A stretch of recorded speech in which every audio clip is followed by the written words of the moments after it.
Hello, and welcome to another teaching from 119 Ministries. We believe that the whole Bible is true and applicable to our lives today. If you'd like to learn more about what we believe and teach, please visit us at testeverything.net. If you enjoyed this video, don't forget to hit the like button and subscribe to our channel by hitting the subscribe button down below. We hope you enjoy studying and testing the following teaching.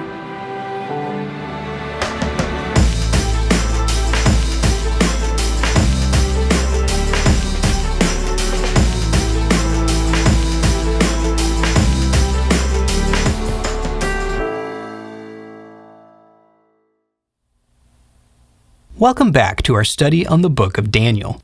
In our last teaching, we covered Daniel chapter 4, where King Nebuchadnezzar had a dream about a great tree that was cut down. Daniel interpreted the dream, saying that the tree was the king and that God was going to humble him. The dream came true, and Nebuchadnezzar was driven out of his kingdom and became like an animal. However, the king then acknowledged and glorified God and had both his sanity and his kingdom restored to him. In this teaching, we're going to cover Daniel chapter 5. In chapter 5, another Babylonian king, Belszazara, throws a huge party. During the festivities, a hand appears in his palace and writes 4 words on the palace wall. Daniel is called in to interpret the words, and he declares that Belszazara is about to lose his kingdom to the Medes and the Persians. Daniel's prophecy then comes true that very evening. Scholars have identified what's called a chiastic structure in Daniel chapters 2 through 7. In a chiastic structure, the themes that appear in the first part of the story also appear in the last part. Then the themes in the second part of the story will also be in the second to last part, and so on until you reach the themes in the center. So in Daniel, there are similarities between chapters 2 and 7, and also between chapters 3 and 6, and also between chapters 4 and 5. As we read through chapter 5, some of the similarities with chapter 4 will become evident. Here's how chapter 5 begins. Daniel chapter 5, verses 1 through 4. King Belshazar made a great feast for 1,000 of his lords, and drank wine in front of the 1,000. Belshazar, when he tasted the wine, commanded that the vessels of gold and of silver that Nebuchadnezzar his father had taken out of the temple in Jerusalem be brought, that the king and his lords, his wives, and his concubines might drink from them. Then they brought in the golden vessels that had been taken out of the temple, the house of God in Jerusalem, and the king and his lords, his wives, and his concubines drank from them. They drank wine and praised the gods of gold and silver, bronze, iron, wood, and stone. In verse 1, we are introduced to King Belshazar. So, what happened to King Nebuchadnezzar? Babylonian records indicate that Nebuchadnezzar had died about 22 years before the events described in this chapter. After his death, there was significant political turmoil, and rulership over Babylon passed through the hands of 3 of Nebuchadnezzar's relatives. Eventually, Nebuchadnezzar's son-in-law, Nabonidus, ended up taking control. Nabonidus spent a lot of time away from the city of Babylon, and he made his son, Belshazar, a co-regent, a sort of secondary king, so that Belshazar could manage the city while he was away. The mention of Belshazar in the book of Daniel is actually a remarkable piece of history. For a long time, it was thought that Belshazar was a fictional character because ancient historians like Herodotus and Josephus had never heard of him. It wasn't until the 19th century, when archaeologists found artifacts that had Belshazar's name on them, that historians acknowledged that Belshazar was indeed a real person. The fact that Belshazar was quickly forgotten by history and was only recently rediscovered is still more evidence that the author of Daniel lived in 6th century Babylon and was not an Israeli fiction writer from centuries later.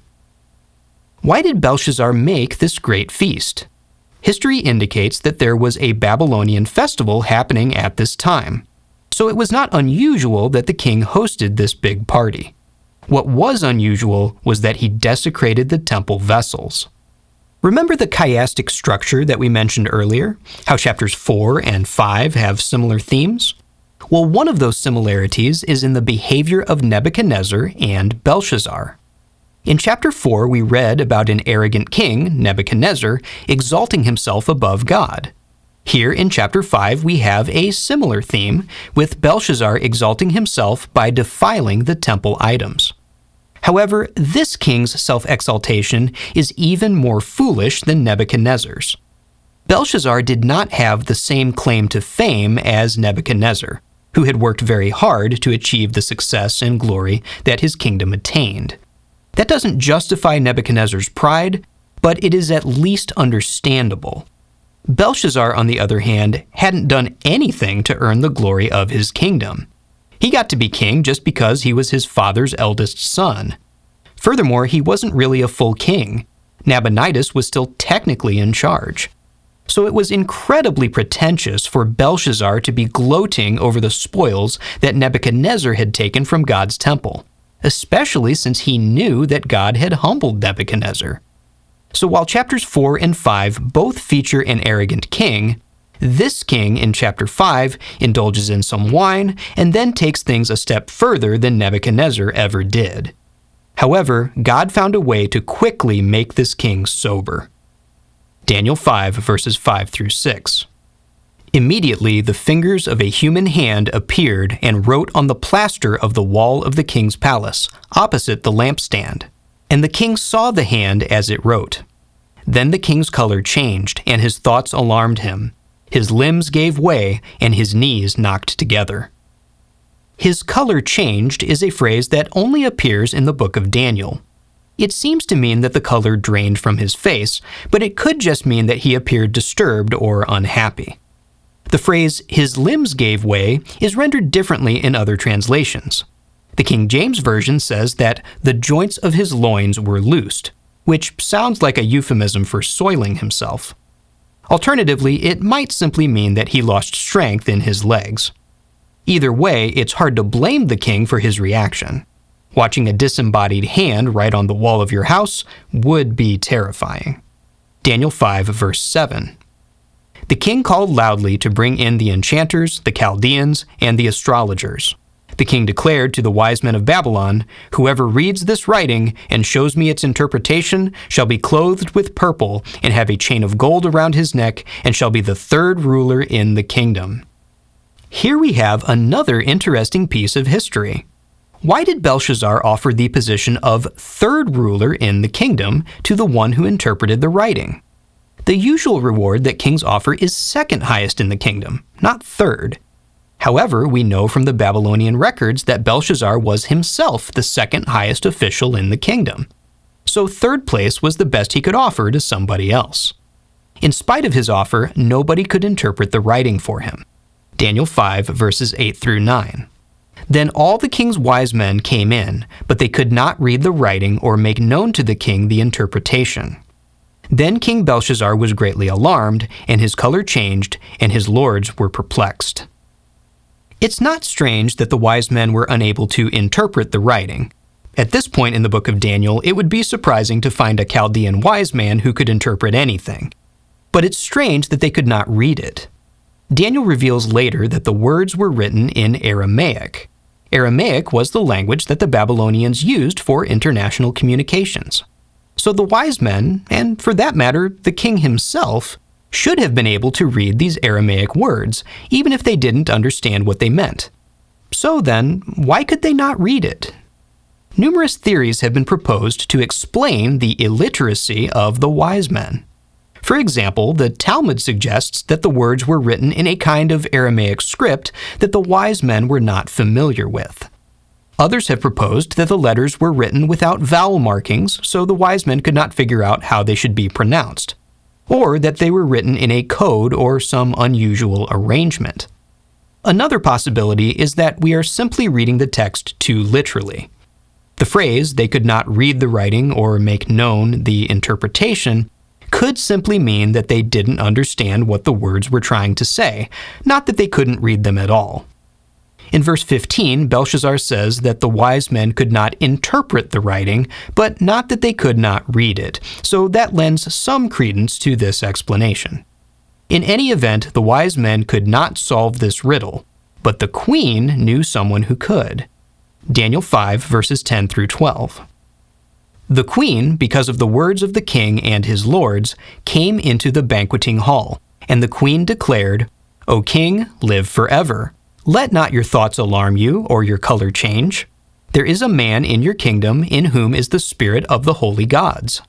In the days of your father, light and understanding and wisdom, like the wisdom of the gods, were found in him, and King Nebuchadnezzar, your father the king, made him chief of the magicians, enchanters, Chaldeans, and astrologers, because an excellent spirit, knowledge, and understanding to interpret dreams, explain riddles, and solve problems were found in this Daniel, whom the king named Belteshazzar. Now let Daniel be called, and he will show the interpretation."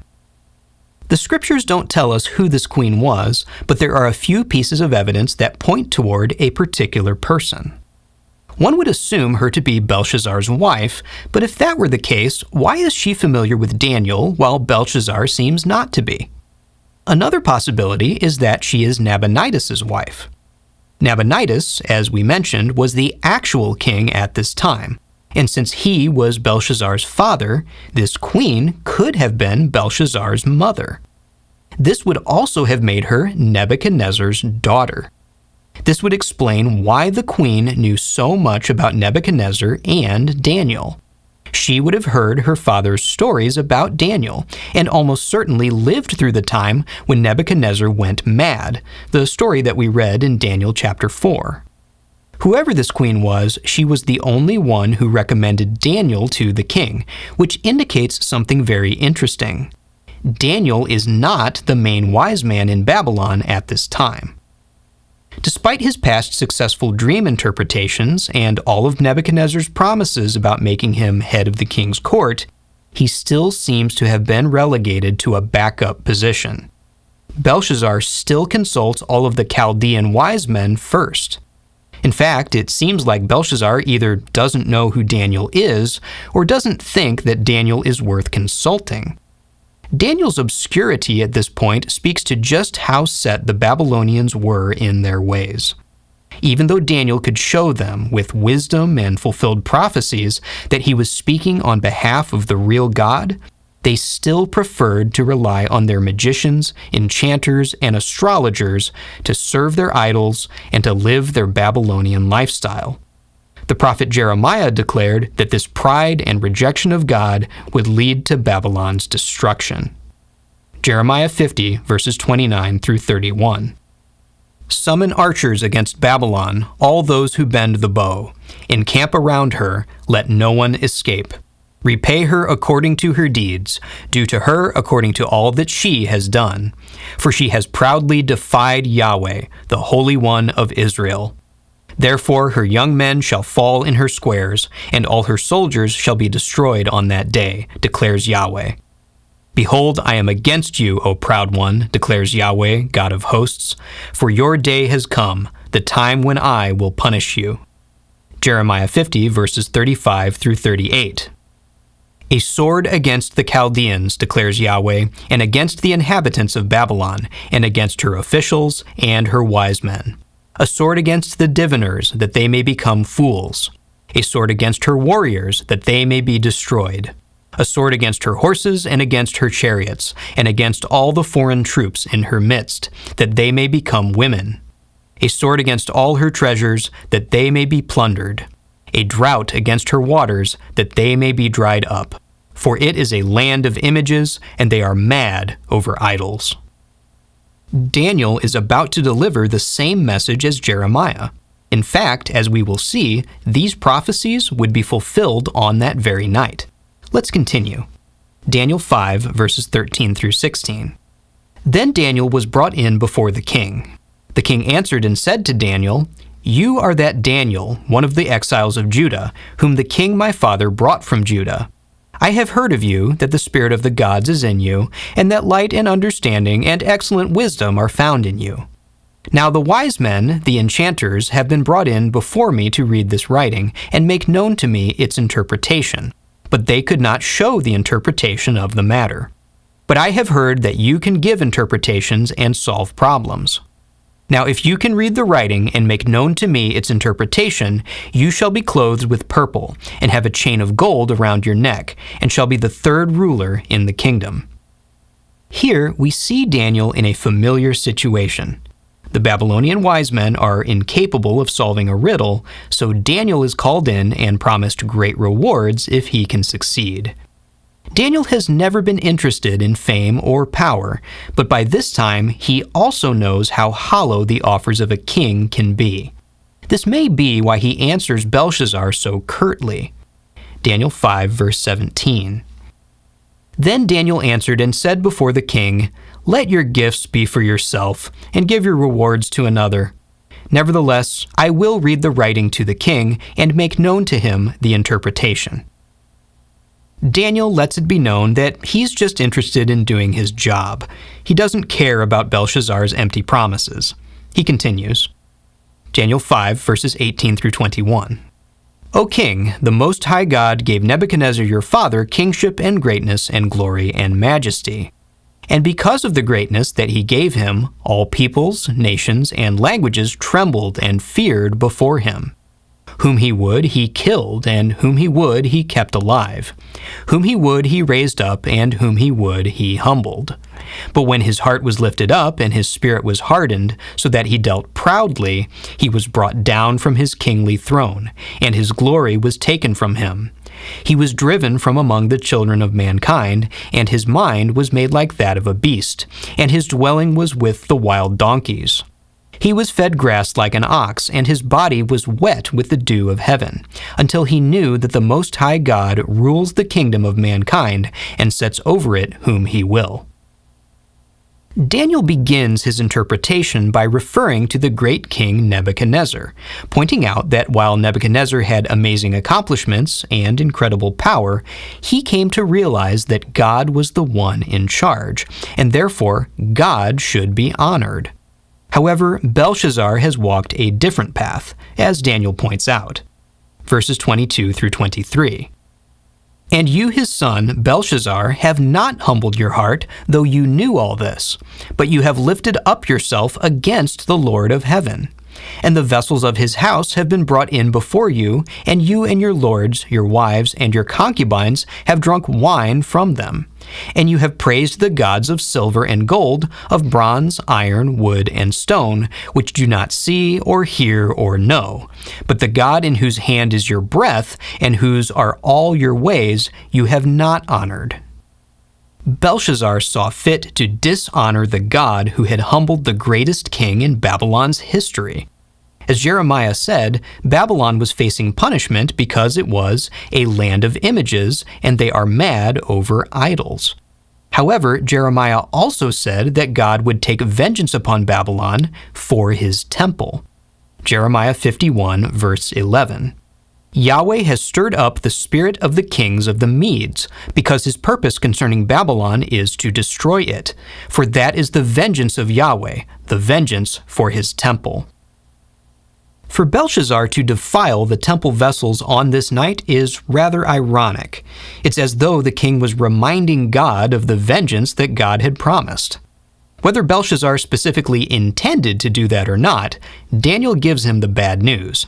He has gotten God's attention, but he's going to wish that he hadn't. Verses 24 through 28. "Then from his presence the hand was sent, and this writing was inscribed. And this is the writing that was inscribed: Mene, Mene, Tekel, and Parsin. This is the interpretation of the matter. Mene, God has numbered the days of your kingdom and brought it to an end. Tekel, you have been weighed in the balances and found wanting. Peres, your kingdom is divided and given to the Medes and Persians." Let's take a closer look at the words that were written on the wall. The first is Mene. This word means to count or assign. It's used in verse 26. God has numbered, Mene, the days of your kingdom and brought it to an end. There are a few interesting things about this verse. First, the words "the days of" are not in the Aramaic text.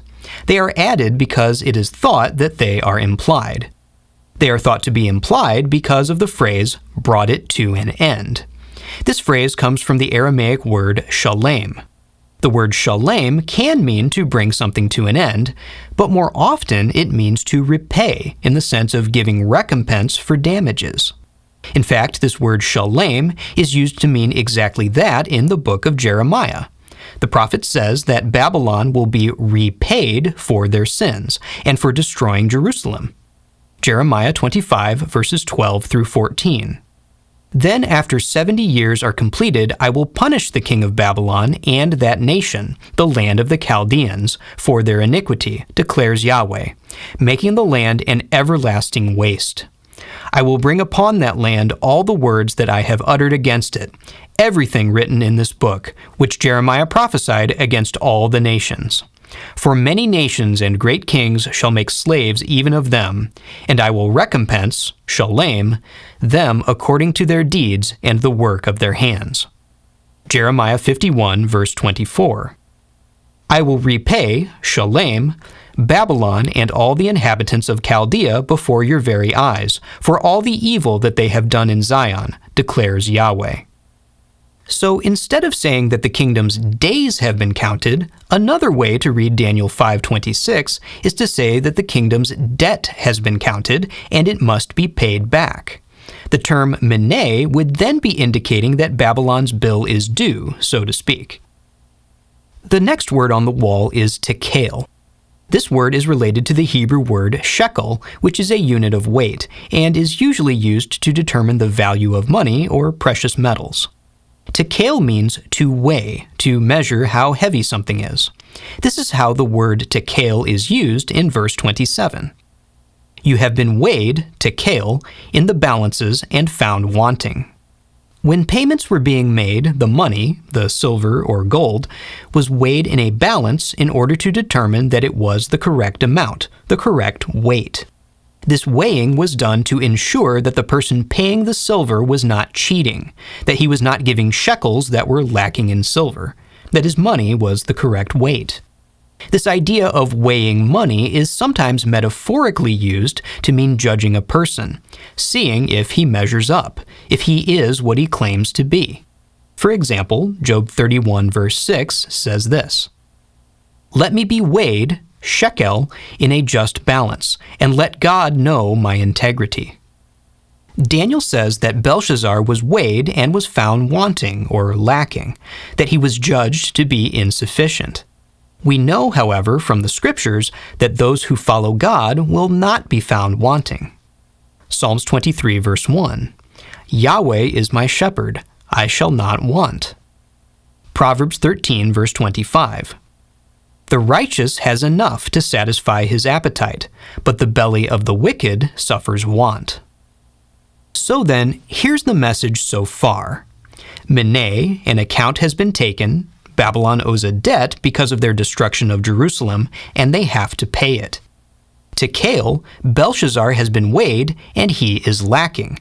He is not able to pay this debt. So then, what's going to happen? That's where the word parsin comes in. Parsin is the plural of the word peres, which means to divide or separate. It's used in the sense of sharing something, as we see in Isaiah. Isaiah 58, verse 7. "Is it not to share, peres, your bread with the hungry?" It is also related to a word, parsa, which means a split hoof. So the idea behind peres is that something is being divided up and shared, like a cow's hoof is divided and shared among two toes. In the same way, the kingdom of Babylon is going to be divided and shared among two groups. This is what he says in verse 28. "Peres, your kingdom is divided, peres, and given to the Medes and Persians." As one more note, there's also a play on words happening here. Peres sounds a lot like paras, which is the word used here for Persia. So to paraphrase the message on the wall, Mene, Babylon owes a debt. Tekel, Belshazar is unable to pay that debt, and so, Peres, his kingdom will be divided and given to the Medes and Persians. That Babylon would be conquered by the Medes and Persians had been prophesied for some time. The prophet Isaiah declared, Isaiah 13 verses 17 through 19, Behold, I am stirring up the Medes against them, who have no regard for silver and do not delight in gold. Their bows will slaughter the young men. They will have no mercy on the fruit of the womb. Their eyes will not pity children. And Babylon, the glory of kingdoms, the splendor and pomp of the Chaldeans, will be like Sodom and Gomorrah when God overthrew them. Later, Jeremiah said the same thing. Jeremiah 51, verse 11. Yahweh has stirred up the spirit of the kings of the Medes, because his purpose concerning Babylon is to destroy it. For that is the vengeance of Yahweh, the vengeance for his temple. Jeremiah 51, verses 28 through 29. Prepare the nations for war against her, the kings of the Medes with their governors and deputies, and every land under their dominion. The land trembles and writhes in pain, for Yahweh's purposes against Babylon stand, to make the land of Babylon a desolation without inhabitant. At the very moment that Daniel was interpreting this writing on the wall, the armies of the Medes and Persians were at the gates of Babylon. This may be why Daniel did not pray for an interpretation like he did for Nebuchadnezzar's dream in chapter 2. Daniel was familiar with the prophecies of Jeremiah, so when he saw the army surrounding the city and Belshazar defiling the temple implements, he knew exactly what God was planning to do. And it seems that Belshazar was convinced that Daniel knew what he was talking about. Daniel 5, verse 29. Then Belshazar gave the command, and Daniel was clothed with purple. A chain of gold was put around his neck, and a proclamation was made about him that he should be the third ruler in the kingdom. So Belshazar does keep his word and honors Daniel for his interpretation. As it turns out, this is the last honor that Belshazar will be able to provide anyone. Daniel 5, verses 30 through 31. That very night, Belshazar, the Chaldean king, was killed, and Darius the Mede received the kingdom, being about 62 years old. So Belshazzar's reign came to a sudden end. The Medes and Persians conquered Babylon, just as Isaiah, Jeremiah, and Daniel had foretold. When we discuss chapter 6, we'll talk more about the history of the Medes and Persians, as well as this new king, Darius. For now, though, let's look at what lessons we can take away from this chapter. Now is the day of salvation. What can we learn from this story in Daniel chapter 5? As we mentioned before, chapter 5 mirrors chapter 4 in many ways. Chapter 4 showed us that God is in charge of everything, that no king, no matter how accomplished or powerful, can overcome God's power. In that chapter, God taught the arrogant king a lesson by imposing madness on him for a long time until the king acknowledged and thanked God. In this chapter, however, the arrogant king is not given any time. The same night that judgment was declared in the writing on the wall, the king died. We know that God is long-suffering and not willing that any should perish, but like Belshazar, we do not have any guarantee of how long our life will last. So then, why should we wait to repent and turn to God? Why waste another day? As Paul wrote, 2 Corinthians 6, verses 1 through 2. We appeal to you not to receive the grace of God in vain. For he says, in a favorable time I listened to you, and in a day of salvation I have helped you. Behold, now is the favorable time. Behold, now is the day of salvation. Romans 13, verses 11 through 12. Besides this, you know the time, that the hour has come for you to wake from sleep. For salvation is nearer to us now than when we first believed. The night is far gone, the day is at hand. So then, let us cast off the works of darkness and put on the armor of light. The book of Daniel so far has shown us that God is in charge of everything, that he is greater than any king or power in the world.